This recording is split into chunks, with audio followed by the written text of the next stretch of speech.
In between each carol we sing, I've chosen to read poems done by a favorite author, a favorite poet of mine, Anne Weems. Anne Weems, W-E-E-M-S. She's written many, many poems, but her Christmas ones I very much like. The first one is In Search of Our Kneeling Places. In each heart lies a Bethlehem, on in where we must ultimately answer whether there is room or not. When we are Bethlehem bound, we experience our own advent in his. When we are Bethlehem bound, we can no longer look the other way. Conveniently, not seeing stars, not hearing angel voices, we can no longer excuse ourselves by busily tending our sheep and our kingdoms. This Advent let's go to Bethlehem and see this thing that the Lord has made known to us. In the midst of shopping sprees, let's ponder in our hearts the gift of gifts. Through the tinsel, let's look for the gold of the Christmas star. In the excitement and confusion, in the merry chaos, let's listen for the brush of angel wings. This season, let's go to Bethlehem and find our kneeling places.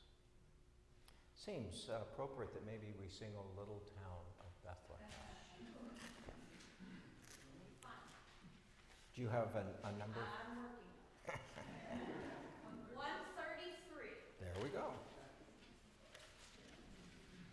Let's do verses 1 and 4.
And this one is entitled Watching, Waiting, and Preparing.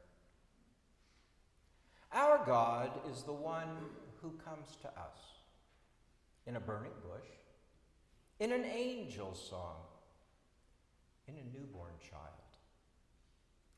Our God is the one who cannot be found locked in a church, not even in the sanctuary. Our God will be where God will be, with no constraints and no predictability. Our God lives where our God lives. And destruction has no power, and even death cannot stop that living. Our God will be born where our God will be born. But there is no place to look for the one who comes to us.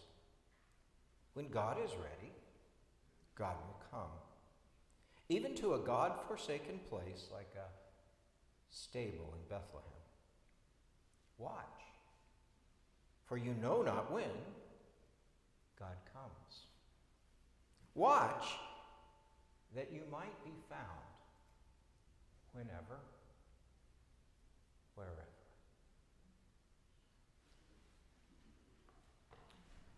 Away in a manger, page 124.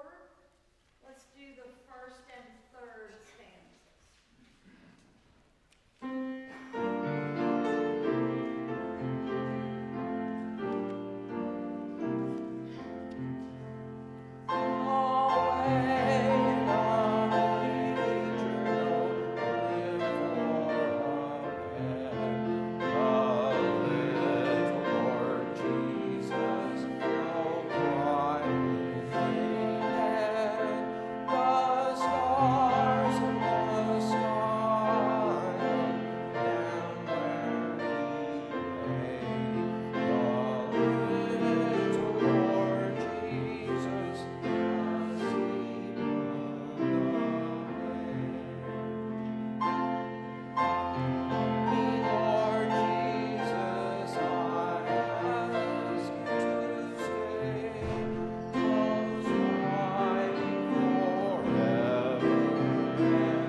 Christmas spirit.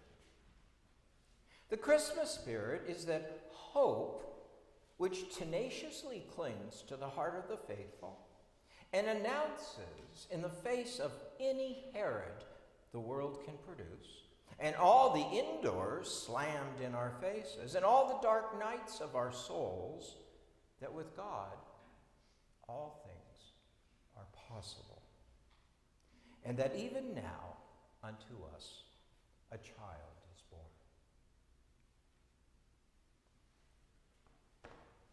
Angels we have heard on high, 125, verses 1 and 4.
This poem's entitled, What Do I Want for Christmas?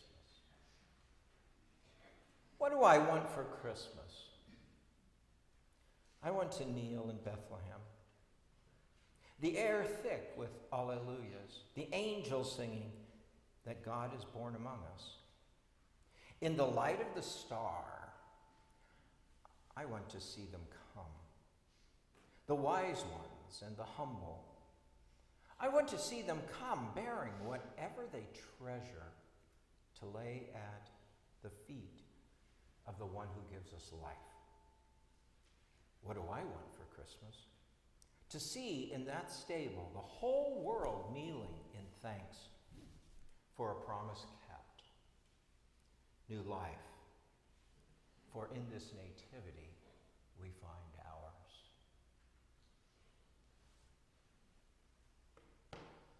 You want to pick one? What now? Would you like to pick one for that? How about 1, 2, 6? It's right on the next page. That works. Verses 1 and 4.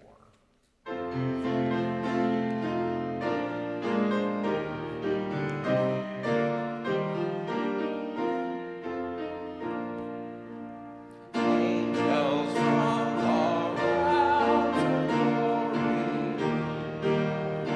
o'er all the earth, as you sing creation story, now proclaim the Messiah's birth. Come and worship, worship Christ with thanks and sing.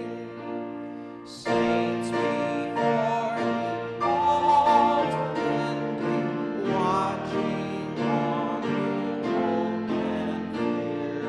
Suddenly your prayers attending, Christ beside you shall appear. Come and worship, Christ with thanks and sing. And my last poem is called Star Giving. What I'd really like to give you for Christmas is a star. Brilliance in a package. Something you can keep in the pocket of your jeans or the pocket of your being. Something to take out in times of darkness. Something that would never snuff out nor tarnish. Something you could hold in your hand. Something for wonderment. Something for pondering. Something that would remind you of what Christmas has always meant. God's light into the darkness of our world. But alas, stars are only for God's giving. And I must be content to give you words and wishes and packages without stars. But I can wish you life. As radiant as the star that announced the Christ child's coming. And as filled with awe as the shepherds who stood beneath its light. And I can pass on to you the love that has been given to me. Ignited countless times by others who knelt in Bethlehem's light. Perhaps, if you ask, God will give you a star. One more. 1, 2, 9. Let's do 1, 2, 9, verses 1 and 3.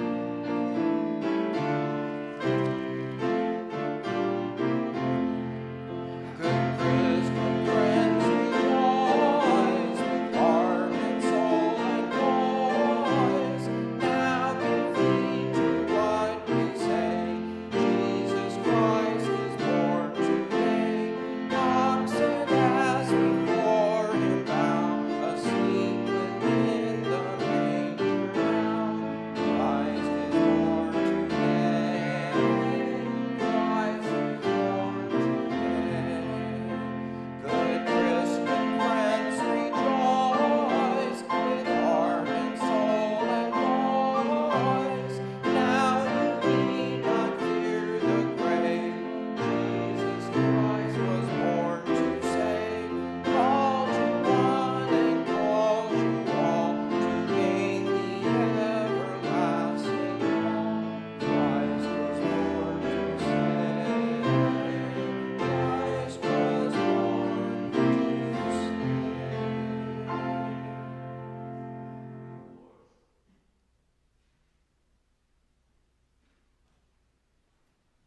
About that time, Caesar Augustus ordered a census to be taken throughout the empire.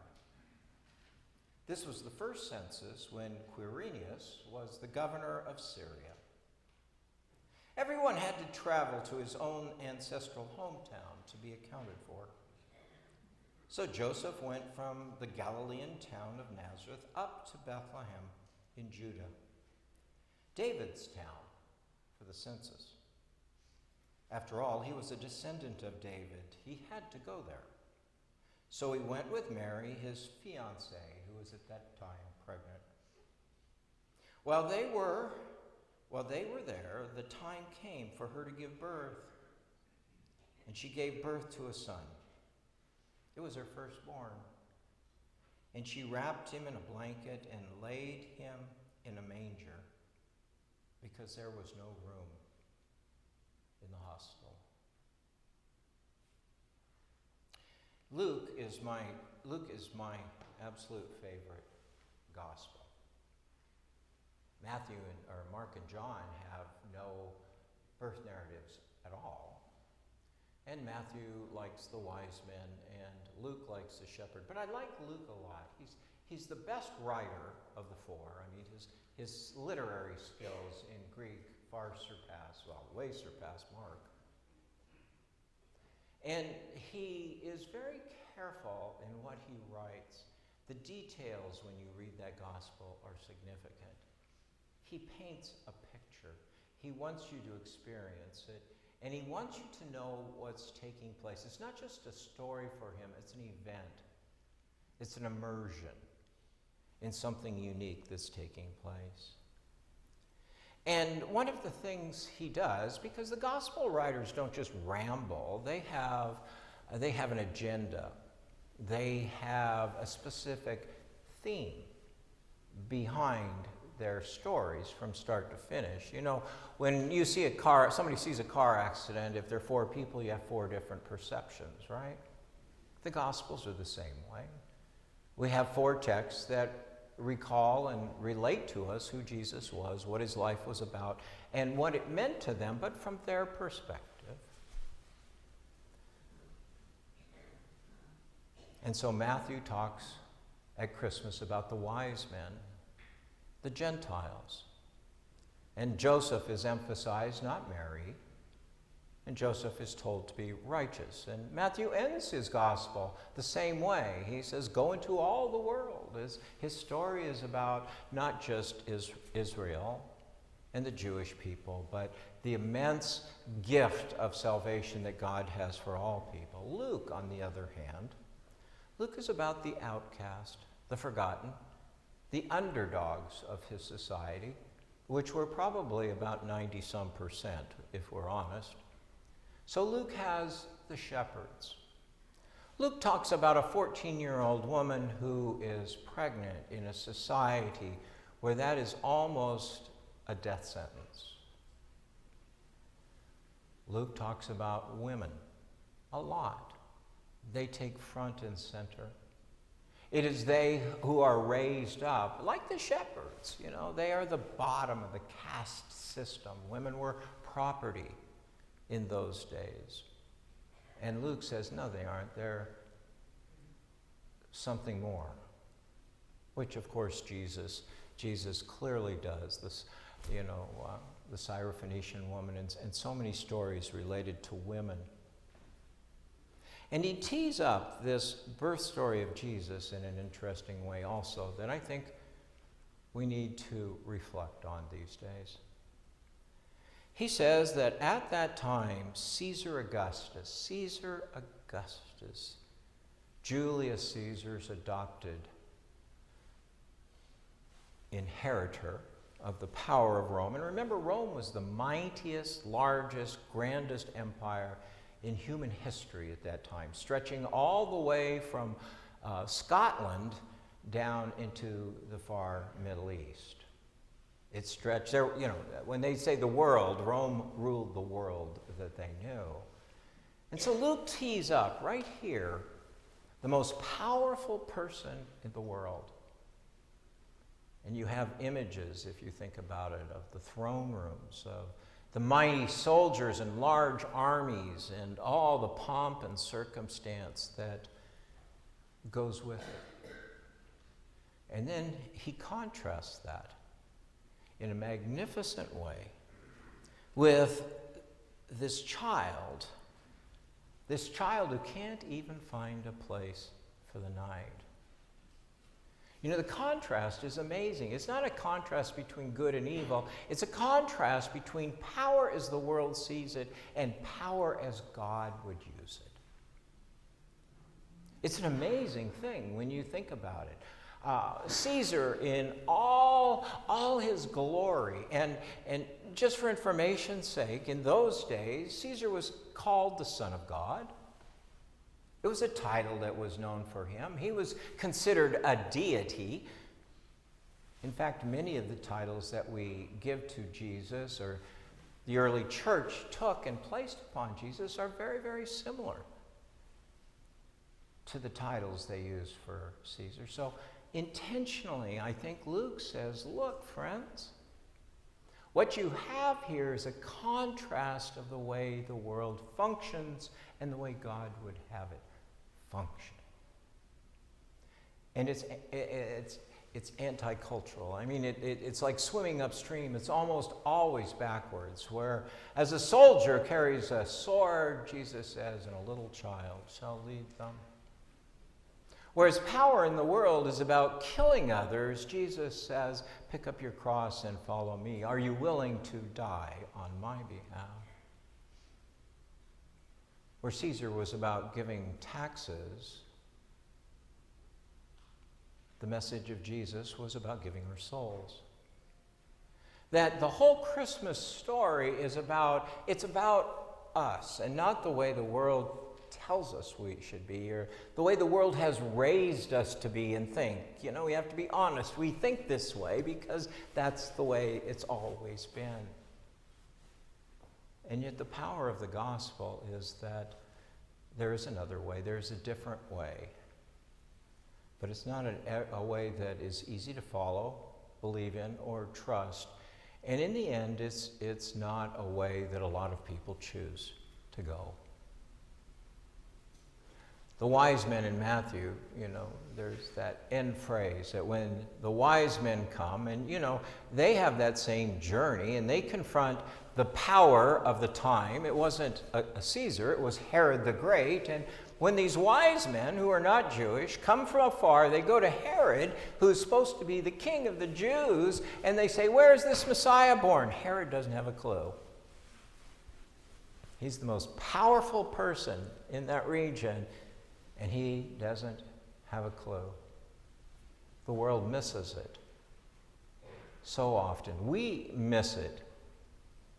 You know, a great preacher once said that Christianity has not been tried and failed, but Christianity has never really been tried.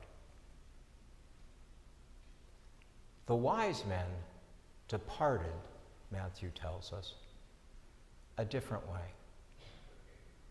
Luke tells us that the gospel somehow is always in contrast to the world. Always. These are challenging thoughts. You know, I read in the Atlantic magazine this past week, they were talking about the decline of Christmas. That it really has become a winter holiday. And I enjoy the winter holiday part of it. But what I fear in that is not that, you know, churches don't overflow on Christmas Eve. That's not what concerns me. What concerns me is that we've lost the power of the gospel that speaks to the power of the world in a different way, challenging us to think that no one is above another, that women are equal to men, that these are lines of demarcation we create. And God says, the world is mine. Creation is mine. The world is mine. And all I want is for you to know joy and happiness and peace.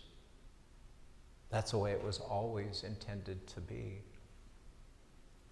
But to do that, as Anne Weem says, you have to risk kneeling at Bethlehem. And if we do, then maybe we, like the wise men, will depart a different way.